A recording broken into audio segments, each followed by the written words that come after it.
trying to do the I'll be Greedo scene. No, you do I'll be Greedo. Greedo. McClanky. McClanky. I can't think of his fucking lines. McClanky. Yeah, McClanky. Yeah, I bet you have. So how's that, Christopher Walken? Yes, I bet you have. I bet you have. I bet you did more than I did as the Emperor. Great kid, don't get cocky. Mike, you know what to do. Han Solo, Christopher Walken. Hand Walken Solo. Walking hand in hand, Solo. Walken Han Solo. Yeah. Mike's annoyed that we didn't do the fan art section last week, so we're going to do it at the end this week because we forgot.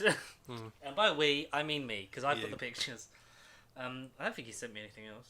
Let me just check. Hello, everyone. Welcome back to Nerd Bible Podcast episode. It's just a new one. And what on earth is that? Pure Extermination. Yeah, Pure Extermination. It's a Willy Wonka parody featuring the Daleks.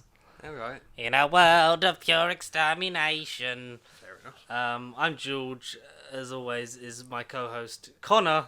Christopher Han Walken Solo. It's a whole amalgamation of voices. We saw the Oscars. No, we didn't actually watch it because apparently our TV coverage was shit. Our mate Oscar wasn't there. Oscar Isaac. He didn't win an Oscar. Isaac is not here No. today. Or never. Never It's anymore. true. All of it. It's a nudge. Wait, I'll go. Okay. I love you. I know. There it is. Jesus. There it is. News, pop culture, movies, films, televisual programs on the internet. Oh, never been done before. Has it? Has it ever been done? Is this patented? Is this new? Is this a new thing? Is this scripted? I don't know. Is all live I've not fiction read this week's scripted? lines. No, I got your rewrite this morning. My rewrite? Yeah, you rewrote the script for this My podcast. rewrite? Yeah. Yes. You said because we staged this. It's very stagey. So So stagey. you could say it's all like American fiction. Except we're not American, we're Oh, look at that, ladies and gentlemen. That's what they call a segue. British. We'll talk about the Oscars. Have you seen any films? So apart from American fiction last week. Oh, you actually saw it? Good? I Is thought it was Jeffrey amazing. Wright as gorgeous as he is? It's about time he got a main leading role. The man's always been a good side actor. Now this is his show. So I love that movie. you went to see Jeffrey Wright, so you were the watcher of I his was the film. watcher of his movie. Across all of the cosmos. Across all of the Oscars as well. I must never interfere and only buy popcorn and sit here. And sit here as his adaptation plays out. That was a bit like the trailer voice guy. And I mean, some other movies have come out. I watched Ricky Stanicky. We can talk a bit about the news that we broke at the end of last week, which was Rooster Teeth shutting down. Boo, yay, boo. I think we're pretty uncaring. I mean, no. I did back in. I loved the Achievement Hunter videos. Yeah. Spin-off of Rooster Teeth, kind of. And Yeah. then, It was, because it was, because Jeff, Red vs. Blue fame, made Achievement Hunter. Achievement Hunter then eventually got their own channel, like you. That's how I got into it with the Let's Plays, the Let's Play channel. So, my era was, Jeff, Jack, that guy that we can't really talk about. Redacted. Yeah. Michael, Gavin, and Ray, and fucking Achievement Hunt and Horse and fucking Achievement Horse. what was it? I've never heard of Achievement Horse. What's the horse? What was got it? to They do did with this? Versus. They did another one. What was the other one? I have no idea. They did No idea. Go. And it was like Ready Set Go, like do so and so in a video game, and that took over Oh, your I game. see. And go and do it. Okay. I mean, I would rewatch their stuff, every few months or so, because from 2012 till about 2018. Like I was big into it. I went to two lots of RTX, their convention that they started in America, did a version in Australia. They did a couple in England at the Excel. Hello, don't go anywhere. At the Excel Centre in London. For 2017, 2018, I went to them. They were good. They never did a third one because I think they didn't get the traction from the second one. Like the first one got enough people there that they did a second one. Warranted a second one, yeah. But the extra space and time and people. Like I saw, who did I meet there? I walked past James Buckley because he was at a panel at the second RTX. because it was when they because him and Gavin started hanging out because of Slow Mo Guys and his Completed It Mate videos, and then he was on a couple of podcasts, and basically they sporadically spoke here and again. In terms of the whole RTX thing, I got a lot of enjoyment out of their content. I know that anime's not really been my thing, but I know that there are some fucking hardcore fans that love RWBY. I know one of the people that were part Achievement Hunter, part Rooster Teeth employee. I don't know if he's because the thing is, I've been out of the RT loop so long, I don't know who does and doesn't work there anymore. The only thing that brought me back into the loop was the allegations when you had the stuff that had. Of course, allegations or controversy would bring someone back. Exactly, that's the news, headlines, articles, clickbait. Because literally, I would always keep up with the RT podcast because I love Bernie, I loved Gus. Bernie, I remember Bernie's last episode of the podcast. He left the company, in a complete role. He lives in Scotland now. He does a podcast with Ashley, because now they've got 2 kids together. I think they've got 2 kids together. Because he had his kids from his first marriage, and then got with Ashley, and then had another 2 kids. She was pregnant with the first one. I think the last time I was in, invested. But even then, it was only on a sporadic thing because a lot of the RT stuff was stuck because there was some people that I just I didn't. But they had so much content that I could watch whatever. I know they had the RT First members. They did the fundraisers. They did a lot of stuff like that.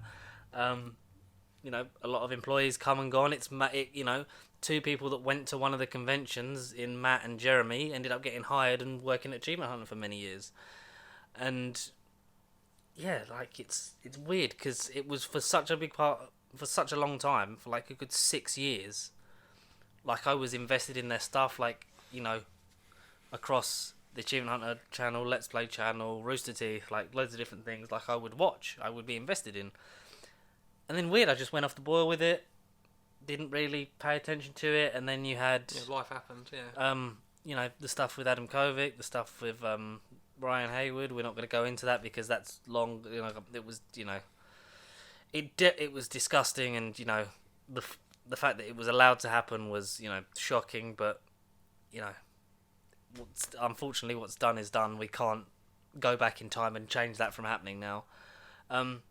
But I feel like that kind of really sort of it was because the people were kind of gearing off of it a little bit anyway, and that kind of it took a lot of the goodwill of their community because they're such a community-based channel. Probably, yeah. The reason they have websites and a subscription service and made all these they had Genlock was part made by Michael B. Jordan. It had David Tennant as a voice in it. You had so much work going to their animation stuff that was, made with love and care. And like I say, it's done really well. If you're fans of it, please let us know, because I've never actually fully immersed myself in their animation stuff, which is, basically what started the whole thing. Apart from a few episodes of early Red vs. Blue. Other than that, I'm not really been into it. But yeah, it was kind of weird, because now, most of the Achievement Hunter guys are gone. Jack's at Inside Gaming. You got Michael and a couple of the other newer ones that came on later. They've gone on to do their own thing. They sort of were moving away from it anyway, but maybe they saw this coming. Because Warner Brothers Discovery, as their owners, as said that it's been a dwindling thing. They've found it hard to sell it off, but they've got their IP they're trying to sell off to still get made. So the likes of RWBY Red vs. Blue and possibly Genlock will still maybe be made by someone else. But announcing that you're trying to sell it the day after you've laid off of all those people, that some of them came to Texas just to work on Rooster Teeth.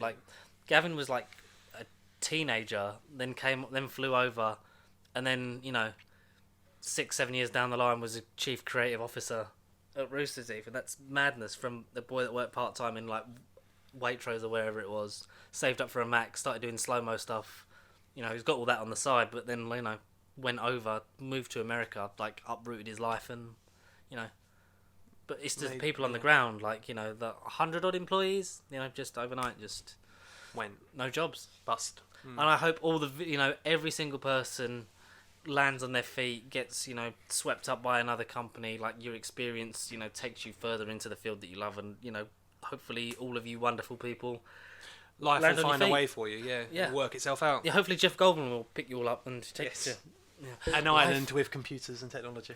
life finds a way. But yeah, that's it's sad because were you a big, apart from Let's Plays and that, were you Apart from Achievement Hunter with Christopher Walken. Yes, hello. I was on the Xbox once. No, I really wasn't. Aside from him, I couldn't give no. So, sorry, red versus blue weren't my thing. Ruby again, animation. I know you've done a thing. Genlock, I didn't realise was under Rooster Teeth. Achievement Hunter, that was it. That's all I was associated with Rooster Teeth, really. But Matt, Jeff, Gavin, there were the four names that kind of stick with my head and just I kind of got their voices memorised. Whatever game I was playing at the time, back in like the late like 08, 09, I sort of dipped out maybe the 2013 times, perhaps. that's the peak. Like I think it peaked 2011 to like early 2014. I think was. I can't think of the last proper game that I was playing where I was like, all right, let's go on YouTube and watch their video. I can't think because it was that long ago. But it was definitely Xbox 360 days, and it weren't into Xbox One. So that was around the 2013 time. I just dipped out, I guess, or they just wasn't covering the things that I wanted to cover on those certain days. But I kind of want to check out Ruby. I mean, anime in general, I need to watch and consume more of that culture anyway. But Ruby, American-made one that I didn't realise was a Rooster Teeth concept, but I'll have to give that one a go. I'm interested in it. And Genlock, I've heard good things about Genlock. And say it's David Tennant's voice, so I've got to consume more of that, man. See more of him. But yeah, Rooster Teeth. Shame to see it go.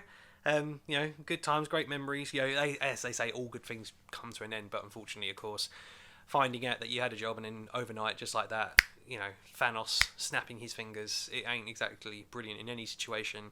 And like I say, the 100-odd people, however many employees at Rooster Teeth were currently, or you know, were currently at, I hope you all can find a way. I hope you get swept up by another company and you continue to work your bollocks off, and you know, basically, don't work at the job, let the work come to you, and hopefully things will turn out for you guys okay. Because, you know, big up Rooster Teeth. At least Achievement Hunter. That's my shout. I'd go with big up Achievement Hunter. Yeah, and like the stuff will stay up there as archive. Just, you know, if you enjoyed it, go back and watch it, and you know, pay homage to a fallen empire, really. A fallen empire. On top of the world for YouTube for a Yeah. long time. Yeah. Not like the very top. Like you're never at your Mr. Beast and your KSI and the Sidemen level. No. Like. But for America, for gaming, they really brought the forefront of like, as it went into that, like they were at the forefront of streaming for stuff as well. Like they were always, you know, and it was because it was fun and it was loose and it was kind of like the Top Gear for like gaming YouTube, because it was just a bunch of guys and girls that got on and just, you know, did their thing. Obviously, you know, allegations aside, because I just, you know. It's been so long and we're so unclued up on them that to talk about them we would just 150 employees. 150? 150. Fuck, Yeah. But, goddamn, man. Goddamn. Makes me feel old hearing about Rooster Teeth actually going. Yeah. Well, crazy. Anyway, Anywho. shall we move Yeah. on? Yeah, what's not getting shut down this week? What's not? What's not getting shut down? Us! We're not getting shut down. Hooray! That's about it. You know your favourite upcoming Disney Plus series? Oh god, that's a very subjective thing. What is it? Well, it's Willow, which I never watched. It's been renamed so many times. What We Didn't Do in the Shadows? No, it's a Marvel one. The Falcon and the Captain America #4. No, it's a show that's had, you know, many different names. Agatha House of the Darkness. It was formerly Agatha House of Harkness, Agatha Coven of Chaos, The Darkhold Sabrina Teenage Witch Diaries. Agatha Darkhold Diaries. There was another one. Oh, God. Now it's just called Agatha. Brilliant. It will officially be titled Agatha, and the use of the previous names are as episode titles. So Darkhold Diaries, Coven of Chaos, House of and Harkness. House of Harkness. So House of Harkness, I guess, is episode 1. Maybe, yeah. Or the finale. Could be. Coven of Or Chaos. Coven of Chaos. Both. All of them. All of them are all the episode names. They've all got the same title. but I'm really not excited. I'm not bothered. No, I couldn't be fucked. I'm happy about WandaVision, but I mean, and in fairness for Catherine Hahn, but Yeah, she was great in it. She is an awesome actress, but just not for Agatha. When I think of the MCU, I don't think, damn, we really need more Agatha. I think. Yeah. Sorry. No. I think we thought that. Sorry, rather. When WandaVision come out in 2021, it is now, at the time of recording this, mid-March 2024. Yeah, 3 years. We are no closer to it happening. Absolutely because not. it's obviously it may be out by the end of this year, possibly by the beginning of next year. By that point, are you a year's time from now, yeah. Are you really gonna want more of this side character from a show that come out, nearly 4 years ago? Well, pass. I'd pass it. It's the same. Like I'd pass I felt similar about Echo because obviously with Hawkeye, like it's a similar sort of timeline. But just like, what are we getting out of this? Like, we don't really know anything about it because the title keeps changing. Like, this is one of the shows. It won't even be called Agatha. It'll be called something else. This was one of the shows that was being made before they implemented the new televisual changes at Marvel. Right. Before they did all the changeover. Yeah, because it was before they'd started. Let's actually do showrunners. Let's do it properly. Let's have a writers' room. It was in production before then, and obviously, I think it's just changed hands so many times that they don't know what version of the show they want, kind of thing. Yeah. But like you say, I'd see more Catherine Hahn. I really hope it's no more than 6 episodes. Because I just don't know where it's going to go. Like, what's it going to build off? It's 24. Is it a prequel to Strange WandaVision? Is it, what's going to happen to her post WandaVision that she's in? Is it going to be both? Is it going to be a couple episodes to begin with, like a prequel, the early days of Agatha? Then we're going to get what where happens she is now, and then her it's going to lead into Doctor spell? Strange. Yeah, I don't know. Maybe. Magic, and Scarlet Witch is in it. Magic, Scarlet Witch. That's episode 6. Magic, Scarlet Witch with Mike, isn't it? Magic, Mike, Scarlet Witch XL. Magic, Mike. Yeah, Magic, Mike. Michelle. Magic Michelle. No, I think maybe Scarlet Witch will definitely be in it at some point. Whether that will lead into Vision Quest or Chuckle Vision or Doctor Strange. Chuckle Vision. Chuckle Vision. No, last time we did that, we killed one of them. That was years ago. We can't have anything happen to Paul Bettany. He who shall not be named. I can't have anything happen to Paul Chuckle, let alone Paul Bettany. We've had someone from Quantum Mania. Gentora actress Katie O'Brien says production on Ant-Man and the Wasp Quantum Mania was absolutely chaotic. Oh, boo, really? I think we were getting new pages until the last day, and I was getting new fights until the last day. Just rewrites, different choreography. Left, right and centre. This screams studio interference, that thing we love so much. Yeah, chaos, controversy. Which is weird because studio intervention is what, fucking kills the movies. It is what pissed Edgar Wright off so much that he walked away from the first Ant-Man movie. And they tried doing it to the end of the trilogy. So God knows what Ant-Man and the Wasp was in between. So maybe Ant-Man 1 was like, no, sod this, I'm going. Maybe they learnt that lesson with Ant-Man and the Wasp. No, Peyton Reed, you can do your thing with the second one. And then Quantum Mania's like, no, we didn't like this about Ant-Man and the Wasp, but now we need you to do this. Oh no, it's sci-fi. Look, Star Wars is our next door neighbour. We need to do this. Oh no, look, Kang's not going to be a thing because look, dodgy case over there. We've got to do this.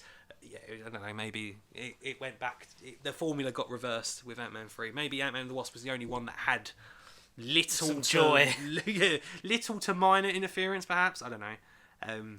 But goddamn, man, studio interference is the reason why the industry's not getting the results, because people may go and see these blockbusters, but I mean the scores and the reviews and everything, like, if studios actually had faith in the people that they employ to make said projects, then the world would be a better place. The media scene would be a better place. And I feel like everything would be more in competition with the Oscars, because without being a total snob when it comes to films, the ones that are nominated at the Oscars, 9 times out of 10, they are at least worth a watch, and they seem to be mostly projects that have passion and creativity and a cheesy message behind it, and actually doesn't scream interference. Interference! Backstage assault or anything, like no controversies. They just seem to be films that at least had a point and a purpose, and they let them do their thing with it.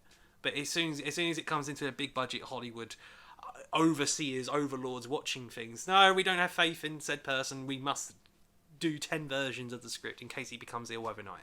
It just Leave them alone. Interference. Fuck off. Like, leave the people to do their shit. Leave the people alone to do their stuff. That's why you employ them. No, like, it's just stupid. Couldn't agree more. And, we're not going to get Kang, so... No, never at this rate, no. No. Recast him! For God's sake! Maybe Agatha's going to be Dr. Doom. Dr. Agatha Doom. Dr. Agatha Doom. Agatha Doom all along. Who would you cast as Dr. Doom in the MCU? So who can bounce off of Pedro and Vanessa Kirby? I'm thinking like Love Triangle, like they did in the early zeros. Peter Serafinowicz. I won't hate it. He won't do more than one movie. I wouldn't hate it. Revenge. I wouldn't hate. I love you, mummy. I don't even know. Diego Luna, because he reminds me of Pedro Pascal. Diego Luna, he's too scrawny. I am Dr. Doom. I mean, if he wasn't Moon Knight, Oscar Isaac. Sure, yeah. Hey. And I can't think of people. Jason Momoa. Give him another. I thought you were going to say Jason Derulo. Jason Derulo. I'm Dr. Doom. That's how he gets introduced in everything. I'm Dr. Doom.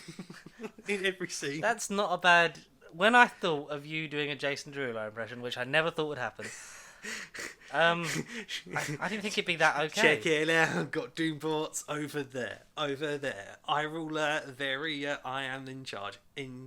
Oh my god, I am. What is happening right now? What the fuck was that? Where are we? Are we in a parallel dimension? I don't even know what song I was covering. It's one of his songs. I don't want to go home. That's it. Yeah, don't want to go home. Yeah, Doctor Doom ain't going to go home. He's going to fucking ruin the Baxter building. Yay! Ruin that Baxter. Yeah, ruin that Baxter. Ruin it like you ruined. I'm trying to find something. Jason Derulo as Doctor Doom. Jesus Christ. Well, he could be teaming up with Nicolas Cage as Ghost Rider is he in Deadpool 3? Maybe? Well, I freaking hope so. If Secret Wars, I want Nicolas Cage Ghost Rider. Yeah. I want... Oh, we can't have him, so we're going to have Thomas Jane Punisher. Because I want Ray Stevenson, but we can't do that one. No. I wouldn't say no to Dolph Lundgren. It'd be random as fuck. I'd say no to Dolph Lundgren. Personally, send me. I'll tell him no. No, it's Ivan Drago. I'd say no to Ivan Drago. You can say no to him. Fuck him. No, Dolph Lundgren, man. Thomas Jane Punisher. I want Ang Lee Hulk. Yeah, Eric Bana. Yeah, sure. Proper Eric Bana. And Edward Norton. All of them. All of them. Yeah. All of them. All of the Spider-Men. All of the Professor X's. All of the Wolverines we haven't seen and will see at some point. Scratch, who is not Hugh Jackman. And it might be Daniel Radcliffe, who knows? Guns Akimbo. Small back man. Have you watched Guns Akimbo? I did watch that, man. I like that film. It's a very good film. Yeah, I quite enjoyed it. Fun, harmless. Kind of reminded me of something like Ready Fun, Player harmless. Daniel Radcliffe with handguns. Absolutely nailed harmless. To his hands. It's paintball guns. Spoiler alert, it's paintball guns. No. Real bullets! Paintball. Thunder Rooster Teeth stuff. Oh! Sorry. Avatar The Last Airbender has been renewed for 2 more seasons at Netflix. So that's book 2 and book 3 in it. But then, was there only 3 books of the series? Like, if it's fire, water, and earth. Fire, water, earth, wind, rain, thunder. That's how the Power Rangers go, right? Power Rangers Ninja Storm, you got earth, air, water, the Thunder Brothers, Green Brothers. Samurai, and a magic talking gerbil. Sure. Yeah, no, yeah, you're right though. That is the cast of Ninja Storm. There you go. So that's what will happen in Avatar. In Avatar, The Last Bender. Ninja Storm Benders. Ninja Stormer Benders. Have you watched Avatar yet? The series? I've not seen the live action. The only bit of Avatar Legend of Aang content I've only really consumed is the Burning Earth, where I stood in a corner. That sounds hot. Spammed B and got 1,000 gamer score back in the days of achievements. Really? You just spam B and you got 5 Is achievements. that game still on the store? Well, the Xbox store, but you can still get like relatively cheap copies on like Amazon and other Yay! online retailers. But it's one of those games that it was notoriously easy for achievement. It's an easy 1,000 gamer score, 5 achievements. That's what I need. I need to get back into gaming, and this is the way. You just spam B, shoot your air bubble, you get like 1,000 hit combos, and it's just an easy 1,000 gamer score. Nice. Easy. There you go. There's Connor's top gaming tip of the week. Yes, just sit there, spam B, shoot your air bubble. Shoot your air bubble, sir. Shoot your air bubble. Now, speaking of video games, Right. there's a Watch Dogs live-action movie in the works. Yeah, see that I'm Sophie more Wilde excited will about. star in the film. Who's Who? she? Sophie Wilde. Who's That's she? what I was like, who is she? I'll say what I know about Watch Dogs. She's Australian. Talk to me. I am. But then That's who? what we're doing. This is what this is. Yeah, but who is she in Talk to Me? I don't know. Baby girl, Mia. Who's Mia in Talk to Me? Oh, we're going into a rabbit hole. So we know who she is. She plays a character. What is the character called? What Mia, is talk she? to me. Oh, she's the protagonist. She's the main girl. She looks like a Watch Dogs girl. We put her in a hoodie and tech and like she's. Did you say let's put her in hoodie, tech, and a balaclava? Yeah, that's Watch Dogs poster. Right, I got my hoodie, I got my tech, Yeah. I got my I got her balaclava. a I'm a Watch smartphone. Dogs. Yeah, I am a Watchdog. No, Did she you play, does. Did you play Watch Dogs 2? I didn't play. I only played the first one. I played the first one because it's one of them games that RIP Games for Gold, because that's now ended. When you used to get a couple of 360 games and an Xbox One game for free every month, and I got Watch Dogs for free on Games for Gold. Like with a lot of the good games that I own, I got for free. Played it. I was like, this is fucking great. Never 1,000 G'd it, even though I wish I did. I remember everyone that was an achievement hunt video. I remember seeing it on. Yes. It was yes, like, yes. oh, what's this? It's like a GTA, but like But hacky tech. hackers. Yeah. I think I finished the story. I don't know if I'd done the DLC. I think I did the story. I don't remember the DLC if I did, and I didn't do. I started to. I didn't do Because it. is that Watch Dogs? No, Watch Dogs 2's in America, but the third one was in London. I didn't play that Yes, one. because there was a Watch Dogs something. Legion. There you go. Legion Like the of television the show. X-Men. Yeah. Yeah. It had Charles Xavier. No. To me, Charles. To me, my Watch to Dogs. Me, my hackers. To me, my hack phones. to me, my smartphones. To me, my bastards. my smartphones. I think the thing that we all did mainly was be in a car chase and then switch the traffic lights. Yeah, that's all we did. That's about it. X, just spamming X to do different things in the environment. Oh, we should honestly. I'm gonna fuck it. Even though I'm down a load of money now, I've just had to fucking repair my windscreen. Let's go the whole hog. Let's do everything. Let's play Watch Dogs.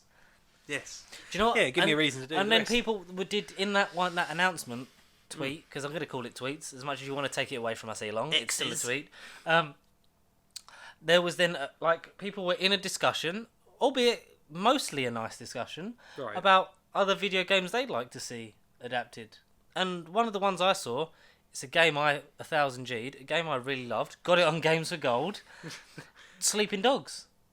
Yes. Yakuza. Yes.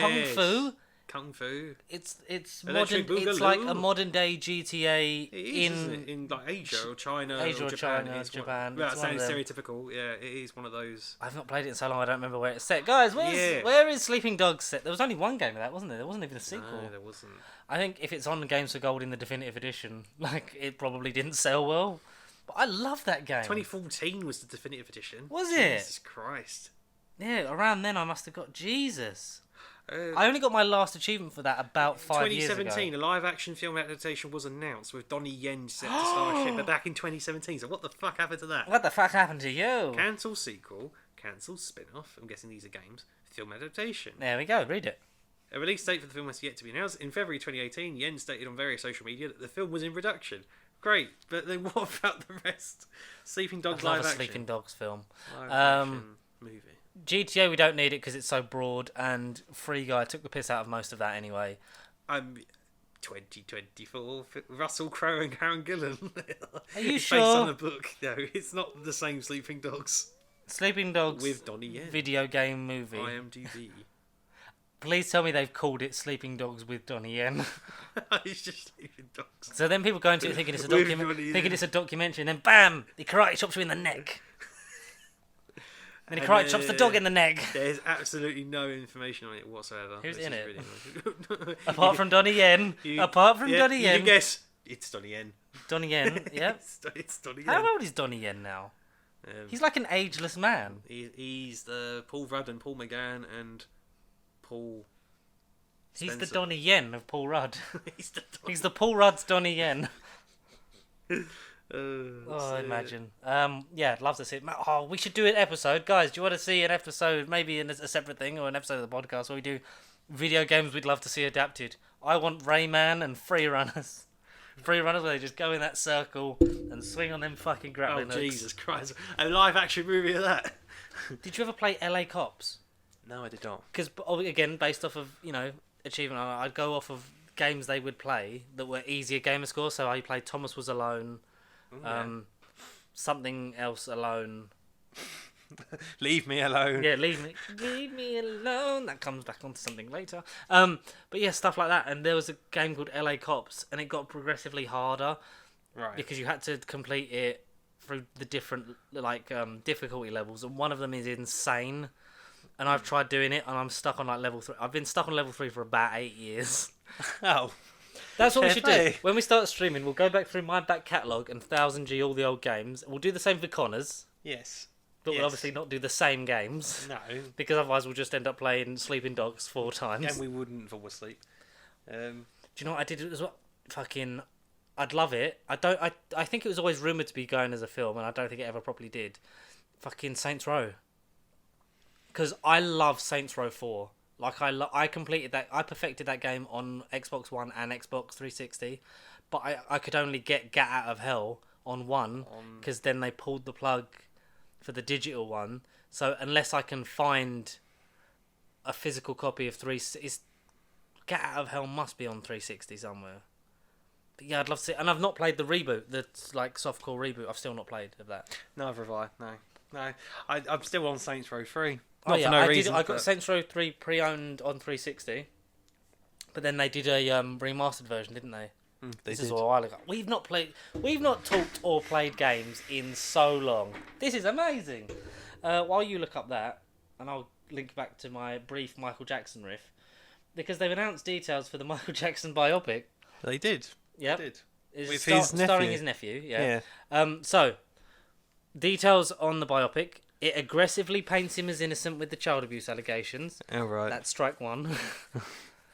In fact, that's 3 strikes right away. Budget is reportedly 155 million for a biopic. Jesus Christ. 155 million. So what's the other budget? What other figures would you normally hear? Like under 100 mil for sure. I think you're looking at like maybe Bob Marley. What was Bob Marley? Maybe like 90? Between 60 and 100.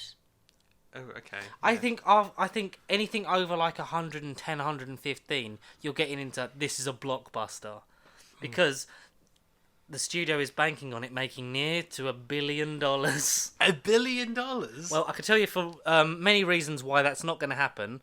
70 mil for One Love. Google Rocket Man, please. Yeah, I have to. And then Bohemian Rhapsody, but then Bohemian Rhapsody did have reshoots and Bryan Singer was in it. Well, not in it. He was. He was it. He was directing it, and he was the bastard. 40 million for Rocket Man. Bloody hell, that's cheap. And this one's probably going to be the most expensive one. But yeah, why are you spending that much on a biopic?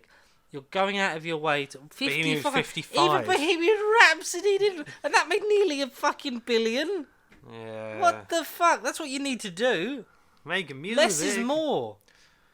Right, Madonna. Where's her movie? And also, what? Because it's normally marketing's also normally 10% of that on top, sure. at the very least. So you're looking at nearly $170 million for this Michael Jackson film. So in your opening weekend, you need it to be so good and have hardly any fucking drop off. Shamon. Because Bohemian Rhapsody, it did well, but also it was I think it was a lot more first time viewers. It wasn't a lot. I don't think it done many on the repeat viewings until they did musical versions and sing along stuff. Yeah. It lent itself to that. But a lot of people don't agree with Michael Jackson as a person anymore. They've had to do I know a lot of people who still love Michael Jackson's music, and they've had to do a lot of we separate the art from the artist, so I just enjoy his music, don't enjoy the person kind of thing. Because allegedly, we have to say allegedly, massive child molester. But You can't have had that many cases and paid off that many kids out of court without something happening to aggressively paint him as, he was, that version of Michael Jackson in the public eye doesn't exist anymore. He doesn't exist. There too much has happened. Whether you agree with Return to Neverland or not, or Leaving Neverland, whatever the documentary was called, that was in suspicious circumstances with near bankruptcy of his production company. So that sort of thing of like, was it a genuine thing or just to get, money back into this thing? Yeah. Whether you agree with that or not, stuff has happened. No one is going to have a pure, vivid, memory collection or an accurate feelings depiction. towards. No one will. No. One, he's been dead for 15 years, and two, that the much loved King of Pop version is it's been tainted. I would much prefer if they had either done basically based it off of the Jackson 5, or just done that portion of his life.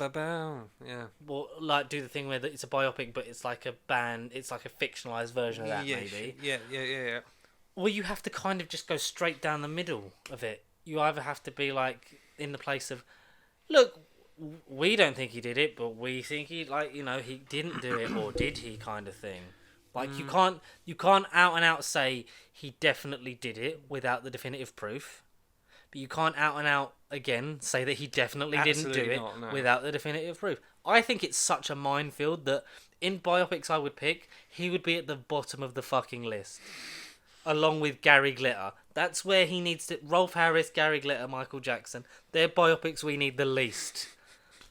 Yes, his music brought happiness to millions of people, and he was one of the best-selling artists of all time. It's fucking dangerous. Whether you still enjoy his music or not, it's a minefield. It's a minefield. There's and people that doing Queen was a minefield because you had the problems of trying to get past Brian May in the fucking production office, and the whole thing of let's change it so his aides got them back together for Live Aid. They Hollywooded that. And that was a man who just died from AIDS. They're going to Hollywood a man who possibly and almost certainly, sexually abused some children. Dangerous game. But then it's Hollywood and they're he sells. He's going to get bums in. Who's the production company behind it? If it's Paramount or Warner Brothers, that fuck. Michael Jackson biopic production. Can you imagine if it's Disney? Then we just have to shut everything. We have to stop this podcast now. Lionsgate, Universal. Universal and okay. You do early Jackson 5, and you end it on Thriller. I think just as he gets to. I would also think you would need, if you were to do, because how do you start at the very beginning and do his whole life? Because if you do that, not being funny, you're going to need 3 different people playing him. Kid Michael Jackson, teenage to young adult Michael Jackson, and post-surgery white Michael Jackson. Yeah, no, you would. You're going to need 3 different people. Yeah. But live action a Kang situation, but for biopics. I really don't want. Okay. What film was he meant to be in? Ooh, what? Majors? No, Michael Jackson. What was he meant Michael to be Jackson in? wanted to be Jar Jar Binks. That was it. No. Yes. What? Yeah, he fucking spoke to George Lucas. This was a thing? He wanted to be in Star Wars. He wanted to be Jar Jar Binks. How? We fucking lucky we got Ahmed Best. Jesus. That was for the best. It was for the best. Jesus Christ, I had no idea that was a thing. Christopher Walken was Han Solo, or could have been Han Solo. Or Michael Vinnie Jackson. Jones turned down being back as... We're going to leave that biopic there. You guys argue amongst yourselves. Okay. Vinnie Jones turning down the role of Juggernaut, returning as Juggernaut in Deadpool and the Wolverine. It's such a drama putting that suit on. I'm the Juggernaut, bitch, I'm no bitch for putting this back on. Would you have... I mean, I wouldn't have disliked it. I'm in that thing nice. of I want your Ewan Gruffids, I want your Vinnie Joneses, I want the shit comic book. I want them all back. I want Julian McMahon We're as bringing Dr. it Doom. back. Yeah, I want Julian McMahon. I want Julian McMahon, Tony Kebbell, and whoever plays him in the MCU to fight, and to prove that our Doctor Doom is the superior. He just beheads the other two. That's what I want. He just beheads them. Oh, Julian McMahon, he's like a mix between Peter Serafinowicz and if John Barrowman wasn't a knobhead. That's a very weird pairing, but I suppose you're right. Yeah. Oh, he's been doing. Oh, okay. What if Michael Chiklis is Doctor Doom? Because he was on set for Deadpool 3. It's a Look, lie. Michael Chiklis. He's Doctor You're Doom. you're on set, right? He's We're Doctor- gonna see you. He's Doctor Come Doom. on. Don't A saber-tooth. Chiklis. A saber-tooth. Chiklis. Saber-tooth. Don't lie to me, Chiklis. What was I saying? So, Russell T Davies. We're going to briefly touch on this because, as we know, the power of social media is toxic, and I hate Dangerous. it, Yeah, and it's it's awful. dangerous, and we try to stay away from. Overrated. The thing is, we would probably get more traction if we went headfirst into some of these opinions, but we just hate the fucking fire. Conversations. Yeah. Just because it's like, you're a prick for thinking, okay, If you say whatever. so. Hiding behind a keyboard. I feel so offensive and so sad. Russell T Davies was on The Wheel recently. The wheel. He was one of the experts Wheel. on The Wheel. Okay. Yeah. I don't know if this is related because he did a post on Instagram like he normally does. Yeah, And he's very active on there. he genuinely is very good at liking / replying to people that are like, you've completely ruined the show and made it work. And he's like, yeah, fuck off then if you don't like trans people existing.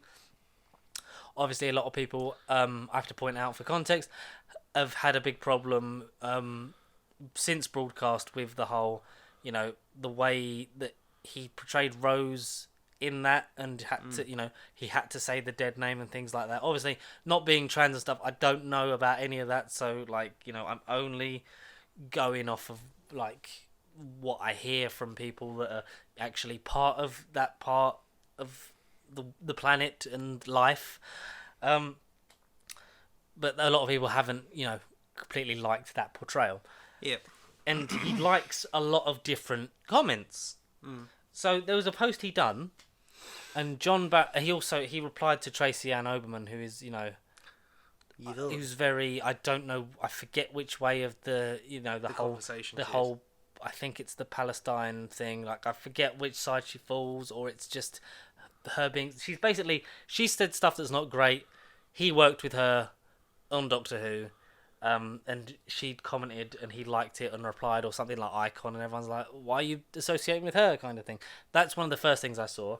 He did a different post. I can't see it, but I know there's a comment from John Barrowman that says so much excitement, and it was liked by Russell. Russell replied, it was so much fun. It might be about Torture or something, I don't know. And then someone called Doctor Who username in Flux. What are you doing liking this man? He got his his knob out on. It's the aubergine emoji. Yeah, aubergine, like knob out on set. Stay far away from him, please. And then someone replied to that saying they were rumours, no investigation actually happened, and that was liked by Russell. Obviously, Russell was in power at the time, and they've talked about in conversation how they had to. I think it was Julie Gardner or someone at the BBC during Tortured Series 2 had reprimanded him in 2008. He'd obviously, you've heard the stories, the whole allegation thing with him. We're not going over it again. We just wish he'd come out when he first said it, acknowledged it, and said sorry. We believe there is a way. We believe there is, because the whole thing, fundamental change, James Gunn. Distasteful jokes, apologised from numerous times. His work, in his life, and especially in his portrayal of his characters in Guardians of the Galaxy, are shitbags that are redeemable. Yes. So we're not saying you can't redeem yourself. If, instead of hiding away from it and not admitting to it, if he'd just come out, accepted it and gone, look, I should never have done that. That's just how I was at the time. I was never, stopped, blah, blah, blah. That kind of thing. But to be out there, he's liking stuff. It could mean fuck all. It could mean something. It's just a bit kind of like... Because I know people, oh yeah, Russell's coming back. But I've seen people from the beginning on the other side be more sort of like, no, hang on a minute. If you're getting the whole band back together, these are the people that allowed it all to happen the first time. The first place, yeah. So, I don't know. I just want Doctor Who Season 1 to hurry up, come out, so I can watch it and absorb that. And if any shit happens between now and then, and, a reveal that apparently... such and such happened, or... What's her face? Who plays Ruby Sunday? Millie Gibson. Millie Gibson. Apparently Yes. she was a diva to work with and hated the night shoots, and that's why they got rid of her. It's the fact that really? Bad Wolf... Well, because it was reported, I think, by the Mail, but Bad Wolf Productions and Russell, and obviously that never come out and said anything. So a lot of people have thought, has something happened again? Have they sort of pushed her aside to get her out of the way? Is it just a thing of they're filming so far in advance that she's come to the end of the contract and an original agreement, or said she's wanted to leave, and that's why they've replaced her in the second season? like we don't know, but it all seems a bit sus that nothing's ever been said either way. And obviously they're not going to say anything. Well, Millie's not certainly going to say anything at the minute when her first series hasn't even come out. Yeah, no. We've seen one episode of her with Shooty. Yes. It's just a shame to get all that. It's best friend vibes, and suddenly it's like, Maybe she's not in it staying? now. Yeah, Yeah, she's not staying. staying. Which we've had one season companions. It could mean nothing. I just got cramp in my foot. Fuck, I'm so wound up with stuff. Ah. Right. Shall we do the Oscars? Die Oscars. The Oscars. And the Oscar goes to... Not me! Because I've not loaded it. Have you got them loaded? I didn't. I was looking at... Well, I'll race you. You'll race me. Oscars 2024. Host Jimmy Kimmel, knobhead. Not as much as... No, Jimmy Kimmel's a knobhead. No. Fallon's more of a knobhead. Conan's okay. Right. Do you want to go... Okay. Should we go from bottom? Yeah, sure. Because... Important to least important. Guys, if you want to listen to when we did the nominations and when we made our bold predictions... Very bold predictions. Accurate predictions. Some of them we were right. Yeah. Are we at the bottom? Yeah, this is the bottom. Right, so if you didn't... Yes. It was Sunday night from about 10:30 on ITV and ITVX. You could watch the coverage of the Oscars. By all accounts, the British coverage was shit. Yeah, up the British. Do what we normally do. Just look at it on Twitter. Or see clips of it on your social media platforms. I saw loads of little reels and stuff. What did you think of the Arnold Schwarzenegger, Danny DeVito, Michael Keaton stuff? That was very nice. You got some nerve being yeah. here. It's just Michael Keaton, like. And I've seen so many people tweet like, "Look, Warner Brothers, you've dropped the ball on so many things. Don't miss out on your chance to have Michael Keaton as old Batman beyond Bruce Wayne, handing over to Terry McGinnis." And like we've been saying that like Forever. For literally forever, like since the beginning of this podcast. Yeah, and immediately a lot of people are saying that is more Batman than he was in The Flash. 1,000,000%. Or so Batman and the fact that we're ignoring that Schwarzenegger fought Let's get fucking nuts. George Clooney and not Michael nuts. Keaton. Right, so best original screenplay. The nominations of Anatomy of a Fall, The Holdovers, Maestro, May December, and Past Lives. So out of these, I've seen 3 out of the 5. I have no idea what May December is, and Anatomy of a Fall I heard loads of things about, but I was personally rooting for, I guess, The Holdovers, but it went to Anatomy of a Fall.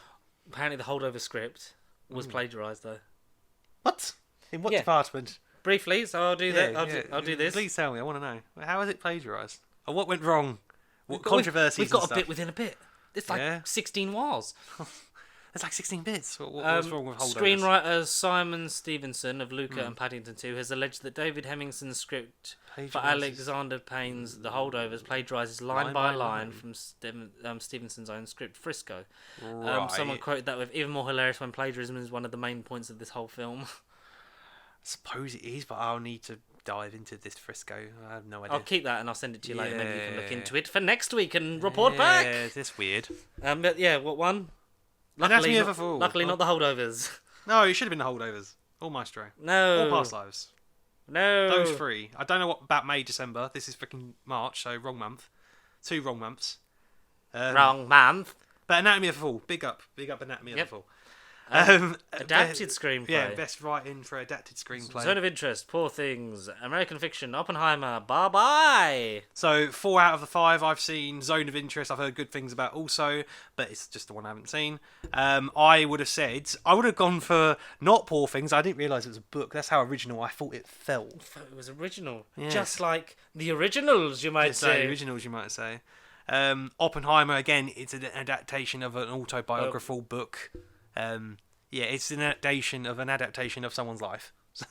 Barbie is an adaptation of the brand, but it isn't necessarily adapted on one singular, comic, animated movie, bit of material beforehand. This is just the Barbie brand. So it was the most vague adapted thing on Barbie. And in American Fiction, I didn't realise was a book until after I watched it. And the book, if you want to guess, it's not called American Fiction. Do you have any idea what American Fiction's book or original source is called? Because I wouldn't get it. Non-fiction? No. What is it? Erasure. Oh. Because you definitely would put American Fiction and Erasure Are together. you going to read that? I really want to. Because I think Cord Jefferson should have been up for Best Directorial Debut because I want to see more of his shit. or her, if it's whichever way of the circle you are. Cord, big up Cord. I want to see more of your stuff. But American Fiction, we got to win. Tick. Hooray! I'm amazed about American Fiction. I'm so happy that won something. Yep. Best movie for visual effects. Visual effects. The Creator, Godzilla -1, Guardians of Thine Galaxy Volume 3, Napoleon, and Mission Impossible: Dread Reckoning Part 0. 7. Yeah, Mission Impossible 7. Dead Reckoning? Question mark. Dead Reckoning, not Part 1. Yeah, not Part 1. Yeah. Who was the winner, Connor? This was quite a good one. Godzilla -1. Godzilla -1. Which is like the 53rd Toei Japanese movie. It's like the 53rd movie in the overall franchise. So considering it's -1, it's the 53rd movie or something like that. It's done well then. Yeah. It is amazing considering that it's really kind of a post-World War II black and white grounded drama. The only visual effects is obviously Mr. Zilla himself. A lot of it felt very organic and natural, and it's just got a very, poignant style to it. So I was amazed that really this had as many visual effects as it did to get nominated, but it fucking won, and I'm happy. Yeah, It weren't sci-fi. It proved that it's not just mainstream Hollywood. Yeah. Well done. Crazy. Well done to the visual effects team on Godzilla -1. It is fucking gorgeous film. Gorgeous film. You did watch it? No, not yet. Oh. I just know Okay. from everything I've seen of it, it's fucking wicked. Everything Everywhere All at Once. That's how much you know about it. Yay! Movie for best sound. See, I would have gone for one movie, and it was a movie that did very well, just to kind of spoil the other categories. I would have gone for Oppenheimer for this, because of the certain sound effects. But so you had for sound, you had The Zone of Interest, The Creator, Maestro, Mission Impossible 7, Dead Reckoning Part 1, question mark, no more. And in Oppenheimer, like I say, I would have gone for Oppenheimer out of these. Maestro had good music and Bradley Cooper doing lovely conducting. And then The Creator was just a wacky sci-fi with space and out of these worlds type sounds. Yeah. So what was the winner? The movie I haven't seen, The Zone of Interest. Well, as we said, if we've not seen it, it's probably the best. It's brilliant. Yeah. It's probably, So far, that's... But in fairness, I think category-wise, I think this of movies, not judging by sound or what it's going for, but I think this selection of movies for sound, I think is the best category. Those 4 / visual effects, maybe? Oh, actually, what am I on about? Writing for adapted screenplay. That's the best category so far. What am I even on about? Best live action short film, which is a definite field we're very well. It's the only one we've watched. It's a wonderful story. Wonderful Story of Henry Sugar, The After, Night of Fortune, Red, White and Blue, and the winner No was... Yellow. The Wonderful Story of Henry Sugar, the only live action short movie you should be watching in 2023/2024. It was on Netflix. It did well. It's based on Roald Dahl, and he's one of the best-selling authors of all time. Benedict Cumberbatch, Dev Patel, Voldemort, what's his name? Ralph Lauren. No. Ray Fiennes. Ray Fiennes, Ralph Lauren. Ray Fiennes. Amazing 16-minute movie, along with other short Roald Dahl adaptations, all within the same week. The only short films you need to watch. I'm glad The Wonderful Story of Henry Sugar won this category. Yeah, I am. That was one of my favourite films of last year. It absolutely needed to win, and it did. You got the best animated short film. And I mean, these are other ones I've not come across anywhere. But you see, you have War is Over, inspired by the music of John and Yoko. Letter to a Pig, 95 Senses, Our Uniform, and Pachydermy. Again, I have zero clue as to what these movies are actually about. I mean, it's curious that, we as humans have 5 senses, and we always theorise about the 6th sense and the untapped wonders of how people can delve into being more than human. But how does this person have 95 senses? What about 7 to 10 and to 94? Why is there 95 senses? Exactly. I'm very curious about that one. And I wanted to see what kind of letter Peppa Pig would have got. Sorry, it isn't Peppa Pig, it's just Letter to a Pig. I wanted to know if Peppa was involved and if Peppa wrote the letter to a Daddy Pig or something. I don't know. But guess what, people? War is Over won the animated short film. So at least, spreading the positivity for that category.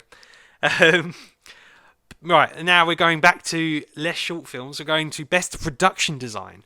Do you want to read the nominees? Well, and the winner, obviously. Or whatever order you want to do it in. Yeah. Nominees were Kiss of the Flower Moon, Poor Things, Barbie, Oppenheimer, and Napoleon. The winner was The Poor Things. You poor things. You watched a gorgeous-looking movie. Poor Things. They won. Production Design.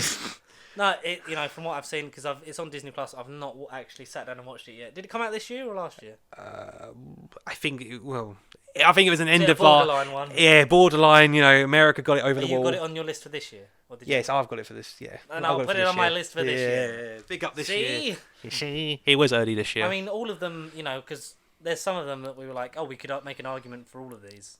I mean, in fairness, in Oppenheimer, because of the vintage design and I was costumes. surprised for production design wasn't on there, the creator. To an extent, yeah. I know it's a lot of visual, but for the stuff that they do actually have there. Yeah, the creator missing out on that category. But Poor Things, I'm glad that one. Wacky production design, wacky film bit's amazing. Alright, so we've got the most important category, the best picture, but I'll save that till last. We've got best original song. What Was I Made For from Barbie. The Fire Inside from Flaming Hot, no idea what that is. I'm Just Ken from Barbie. It Never Went Away from American Symphony, no idea what that is. Watsahi, A Song for My People from Killers of the Flower Moon. I think I know what track that is, but again, I can't quote or memorise that song on top of my head. But unfortunately, I say unfortunately because there was only one song in my mind that should have won, although the other big song from last year wasn't nominated in this category, and I find that a bit disgusting, looking at this list. In the forms of Peaches. That's not on the list, and I'm very devastated about that.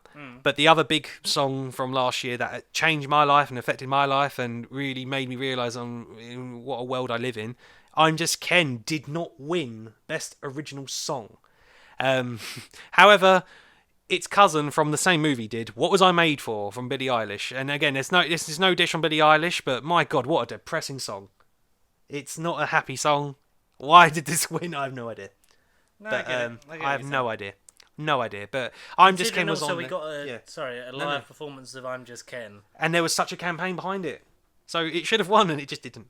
But whatever. Fine, Billy. Good on you. But Ryan Youngest Gosling. person to win 2 Oscars. She is, isn't she? Yeah. But No Time to Die as well. No Time to Die. Best original score. Yeah. Oppenheimer, American Fiction, which I was surprised. Indiana Jones and the Dial of Destiny for a movie that was John Williams. That's the John Williams legacy one. Killers of the Flower Moon, and then Poor Things. Because Poor Things was music in the most unusual sense. It was just a bunch of sounds. It wasn't really music. It was just weird sound effects. Again, it was a movie for best sound design, really. Very wacky original score. So, yeah. But Oppenheimer, of course, a movie about nukes and depression, won best original score. Nukes and Dukes, yes, won the original score. Yeah, Oppenheimer. This is going to be the first of more than 2 victories for Oppenheimer. Hey. Best movie for makeup and hairstyling. So, Poor Things. Goldar. Maestro. Maestro. Spin off to Goldfinger. Society of the Snow, that's on Netflix. Oppenheimer. No idea what that is. And Maestro. See, again, I think I could have either gone with Maestro or Poor Things. But Poor Things won again. Yay. So I'm happy about Poor Things. International feature film. International. I mean, I get it's more than just the United Kingdom, but I thought The Zone of Interest was French. I think that's Anatomy of a Fall. I think was French. No, I know there was a film that got a lot of love that was French, and I think I may have muddled them up. But in terms of international feature film, Zone of Interest, Io Capitano, Perfect Days, Society of the Snow, which is Spanish, and The Teacher's Lounge, which don't sound very German, but apparently it's a German movie. But the only movie that I've heard about is the one that won the category, and that is The Zone of Interest. So, whoop whoop, not too surprised, but by no means, I won't say don't give these other foreign movies a watch. It's just where on earth... Did you say Society of the Snow is on Netflix? Yes. Because I have no idea about the other 3, or where you would go to watch them. Yeah. Legally, of course. I've not watched Society of the Snow yet, but no. Maybe we'll check it out. Best movie for film editing, Oppenheimer. Again, they had to edit out the nukes. Nolan's so practical that he couldn't actually bomb the set. You know, as fortunate as that may sound. Anatomy of a Fall, The Holdovers, Killers of the Flower Moon, and Poor Things. All the poor things. All of the Holdovers. I don't know, for editing, I mean, Oppenheimer, Poor Things, and I guess Killers of the Flower Moon would have made sense from a certain point of view. Holdovers, I don't know really why that's nominated. And then Anatomy of a Fall, again, I can't comment on because I've not seen. But, of course, Oppenheimer won the film of Best Editing. Now we've gone back to documentaries now. So, documentary short films. We have The Last Repair Shop, The ABCs of Book Banning, The Barber of Little Rock, Island in Between, and Nana and Island in Weibo. between.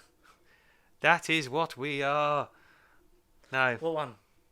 The Last Repair Shop. The Last Repair Shop. And then we have the Best Feature Documentary Film. The only documentary I've heard of from people at work has won that category, but I'll save that one for last. We have Bobby Wine, The People's President, The Eternal Memory, which I'm very curious about that one, Four Daughters, To Kill a Tiger.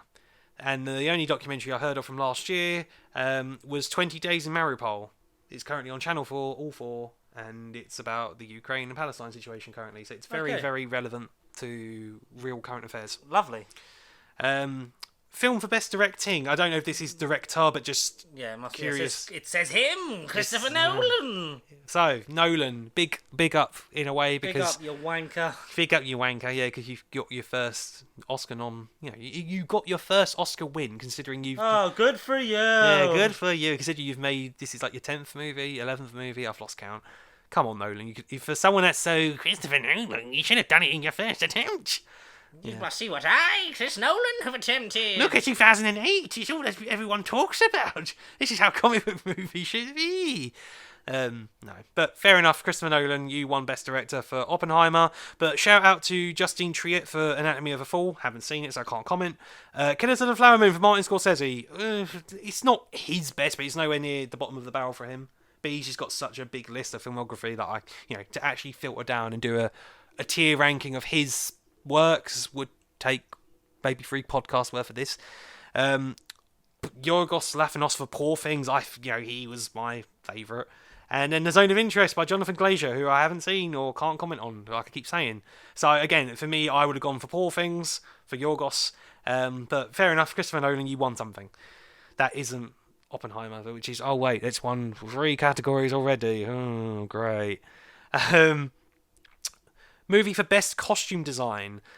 We have Barbie, Killers of the Flower Moon, Napoleon, Oppenheimer, and Poor Things. And in my mind, there was maybe 2 movies that definitely should have been nominated and a winner, and then the other 3, or one of them would have been a respectable third, but then 2 of them would have been like, eh. I'm talking about Barbie, Poor Things, and Napoleon. From a historical point of view, I'd have put Napoleon ahead of Flower Moon and Oppenheimer, respectively. Barbie didn't win. Napoleon didn't win. So Poor Things won that. So big up Holly Waddington for being in charge of the costume designs for Poor Things. Movie for Best Cinematography. Again, the obvious movie won. If you know, you know. But I'm just gonna read the nominees first. El Conde. It's the only movie I've not heard of, and it's the only category I think this got nominated for. So it may not be a remarkable movie according to the Oscars, but the fact that it got nominated for Best Cinematography, the way it looks, must be something special in El Conde. Killers of the Flower Moon, Maestro, and Poor Things, of course. But no, let's face it, Oppenheimer won cinematography. Again, I would have gone Poor Things, or heck, Maestro, just to change it up. Best Animated Feature Film. I've seen one of these. Have you? Oh no, you've seen Elemental, haven't you? I fucking love Elemental. So what would you have gone for out of these Elemental. 5? You would have gone for Well, Elemental. but I've not seen. I've heard good things about The Boy and the Heron. So have I. But who won? The Boy and the Heron. Yay! As for Nimona and Robot Dreams, I hope you're solid movies for you younger audiences, and I hope obviously animations that inspire and creativity and inspire things in the future, and you're obviously worthy of being mentioned. But no, Boy and the Heron, I've heard good things about you, and yeah, Spider-Man was nominated. I knew it weren't going to win second time around. Best Actress in a Supporting Role. You have Divine Joy Randolph for The Holdovers. Emily Blunt for Oppenheimer. Danielle Brooks in The Colour Purple, a movie that hasn't been nominated anywhere else. America Ferrera for Barbie. And Jodie Foster for Naiad. Jodie Foster, who hasn't been in anything for years, has sort of made a comeback with Naiad, but I've not seen it, so I can't comment on it. Divine joined Radolph won from The Holdovers, so yay, I think she was the best thing about The Holdovers, Yes. so it made sense to me. Actress in a leading role. You have Annette Bening, again, from Captain Marvel. I had no idea who she was, but she's made a comeback from Naiad. Maybe that one's worth a watch. Lily Gladstone, Killers of the Flower Moon. She was in between two icons in the form of Leonardo DiCaprio and Robert De Niro, so she did bloody well considering she was the newcomer, if you like, between two icons, modern icons, if you want to call them that. Sandra Holler from Anatomy of a Fall. I don't know who she is, and I've not seen that movie, so great, good start. And then Carey Mulligan, who, apart from being in Doctor Who Blink, she's just that actress that kind of turns up in things, and then in Maestro she did relatively well, but I still wouldn't look at her and think, oh, she was the best thing about Maestro. So I'm happy that she got a nomination, but she wasn't going to win in my eyes. Emma Stone for Poor Things. It makes sense to me. I mean, you know, Emma's always been a solid actress. I've always enjoyed her in other things since the Amazing Spider-Man days, because she was the amazing out of the Amazing Spider-Man. She put the amazing in the title to me, and she's just done some solid works post Mark Webb. So the fact that she got around to winning something big, big up Emma Stone. I'm proud of you. Well done, Emma. You deserve it. Now, Best Supporting Actor. Again, so now that I've seen American Fiction, I have commented on all of these. I can now comment on all of these 5 actors. Go on then. And Comment on them right now. The person who won, fair enough, he should have won. I'm not saying he shouldn't have got it. But I think my favourite, aside from person number 4 and person number 5, I think if I was to do this list, I would have gone from maybe number 1, number 2, number 3, number 4, number 5. Sterling K. Brown, for me, was the best thing about American Fiction. Like, his character was remarkable. Yeah. I like Sterling K. Brown. He's a great actor. He's really good. I don't know where else I've seen him before, but big shout out to him. Robert De Niro for Killers of the Flower Moon. I mean, it's Robert De Niro. What else? I think that's just more like the John Williams. It's just more for namesake and value. Ryan Gosling for Barbie. A lot of people's fan favourites. To me, he's what made Barbie work and really just elevated the material and just made it his own. But then a movie that kind of saved someone's acting career and he was kind of walking out the Hollywood doors at one point was Mark Ruffalo for Poor Things. I would say that's the man's best work, regardless of what you think of his character in the movie, you dodgy bastard.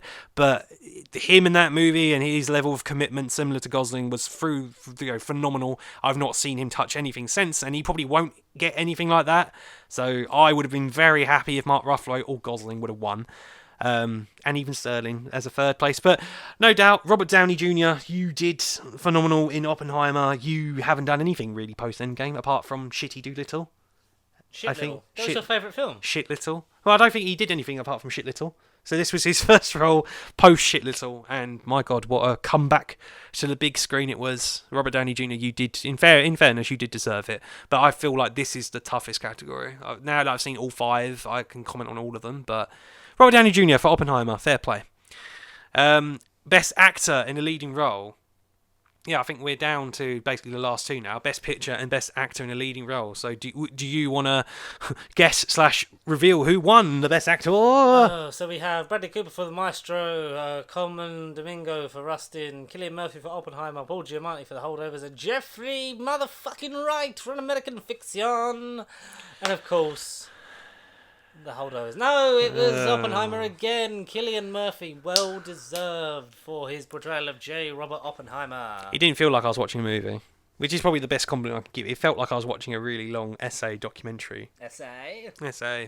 But it don't a drag. Connor essay. A Connor essay.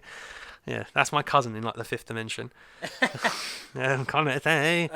Did you agree with that one? Yeah, no, actually, it weren't not going to be Cillian Murphy, but I would have given a shout out to Paul Giamatti. Jeffrey Wright, sure, but I don't think he would have won it. Jeffrey Wright was nice to fucking see him there. Yeah, very good. I mean, after American Fiction, I mean, he has to get main roles now. He can't just be the background guy. He has to be on that momentous streak. He's got to go onwards and upwards. So, Jeff, well done, you bloody bastard. But I knew you weren't winning. Paul, you surprised me. You can't. I was rooting for you post Christmas. Bradley Cooper, you did a phenomenal job with Maestro, but I just didn't think you were going to win. And Coleman Domingo for Rustin, a movie I haven't seen, so I can't comment on his performance, but I like him in other stuff I've seen. Again, too many things on top of my head. I can't think of Coleman Domingo's prior works, but he's a very good actor also. But Killian, it was no one else. It had to be Killian. But then that leads us to the final category of... this is a very weird order. Why is it so far down? Of Best Picture. This is it, folks. Apparently the best movie, according to the Oscars, of 2023. Were they? We have a resounding 1, 2, 3, 4, 5, 6, 7, 8, 9, 10 nominations. The Zone of Interest. Which is the one I haven't seen. Poor Things. Past Surprise. Lives. Very good movie. Didn't finish it.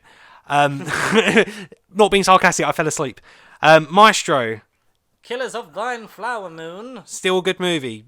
Like Oppenheimer, 3-hour runtime. Favorites. The holdovers, man. This didn't hold over. This has held something in me, and this will now stay with me every sodding Christmas. And I hate Christmas, so big up the holdovers. Barbie. A movie that fucking has messed up my mind. It's messed up my mind, but again, I fuck it back it for personal reasons.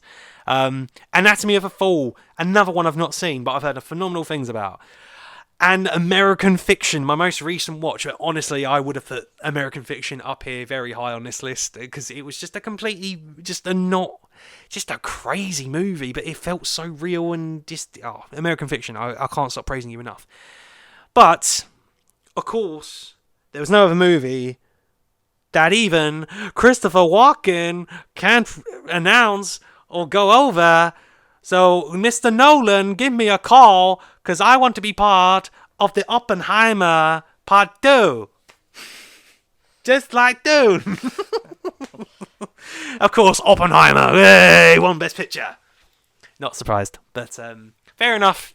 Sure, I guess. But damn, man, why is there always one movie that has to win 9 out of the 10 categories? It had to do a clean sweep. Give these 7 Oscars. Yeah. For... What's the record still? 11 for Return of the King. I think it's still Return of the King. Yeah. Oscar movie with most wins. It's got to be Return of the King. Top Oscar winning picks, The Whale. It ain't The Whale. The most Academy Awards won by one film would be... Most awards and nominations. Most awards won by a single... 11 nominated in 11 of 17 possible categories. Jesus. Most awards won. Yeah. Oh, Ben-Hur, Titanic, and Lord of the Rings. Lord of the Rings. Lord of the Kings. Fair enough. Okay. Maybe one day we'll get close to more than 7, more than 8. But no, in fairness, another good year. Another valid attempt, but of course there's always that one movie that sweeps everything up and, kicks ass in all the categories. Nolan, you may have won this battle, but of course the many, many years of filmography wars will continue, and, may all these new voices and familiar faces step up and take the challenge and dethrone Oppenheimer. I mean, it ain't going to be very hard. A movie's going to do it eventually this year, / early next year, a year from now. But yes. That was the Oscars. We predicted all of them. 100% correct, 100% spot on. Oh. If you have the opportunity and the time, and you should do, go and watch Ryan Gosling / the rest of the Kens perform I'm Just Ken, because that was fucking amazing. That's one of the best. John Cena, we've been saying for so long you couldn't see him, but now you've virtually seen all of him.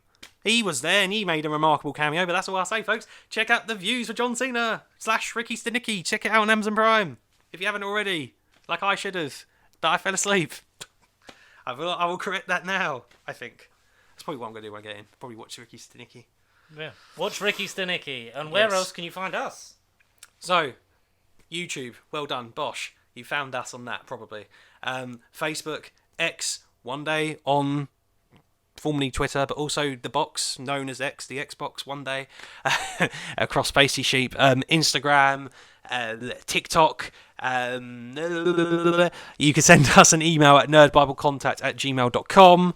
Rate, comment, subscribe, share. Send us your favourite movie from last year. Send us a movie that you think should have been on this year's Oscar nominations. Send us what you think is going to be the movie come next year that's going to sweep up 9 out of the 11 categories. Let us know what you want to win or what you think is gonna do well this bloody year, and get your predictions in now. We've got 52 episodes roughly until we cover it, a year from now, and we'll see in a year's time whether we're both will be right. I mean, not whether we've named movies. I think whether we'll both be alive. Who knows? Who knows, folks? Who knows? Maybe we'll be in the shadows. Yes, the shadows. Oh, come along, Mel. Come along, Mel. Drinking that carrot juice. But yeah, rate, comment, subscribe, stay pasty, watch movies, maybe stare at an Oscar or two, especially if your buddy's name's Isaac.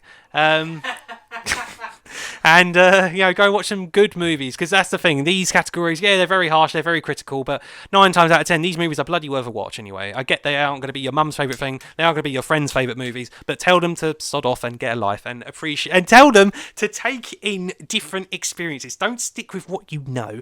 Expand your mind a little bit. Expand your mental palette. And your capacity. What you don't like today, you might love in a year's time from now. So just keep your brain going, because trust me, folks, feel like I'm on the verge of midlife crisis, and it's fucking hard as it is, but you guys probably are. Are our demographic mainly, are they younger than us? What's our sort of target? Or target, we ain't got a target, but what's you there, boy, sitting in the front. No, but percentage of older, what's our age range? Our generation, slightly younger, not too young.